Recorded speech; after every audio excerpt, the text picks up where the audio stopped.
তোমরা সব কেমন আছো এই গরমে?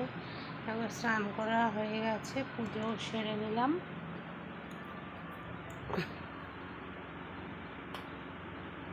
আজকে তাড়াতাড়ি রান্নাও হয়ে গেছে।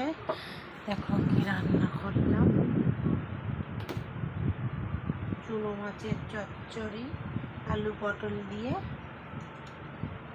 ডিমের কারি, কালকের পুঁই শাক,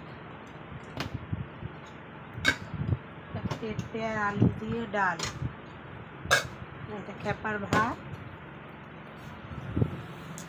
খেপাকে খাওয়াতে হবে, যা গরম তাড়াতাড়ি এর জন্য রান্নাটা সেরে নেব।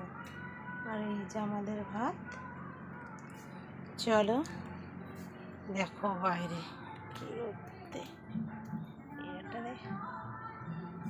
দেখো আমার নয়নতারা গাছে দুটো ফুল ফুটেছে। আর তো পদ্ম ফুল গাছ পাশটা মরে গেল বৃষ্টি জলে। দেখেছো কিরম রোদের টেম্পার।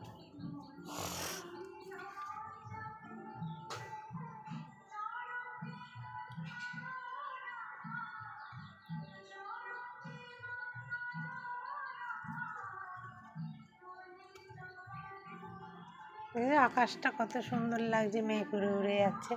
চলো ভিডিওটা এখানে শেষ করলাম। লাইক কমেন্ট শেয়ার করো, আমার চ্যানেলটা সাবস্ক্রাইব করো।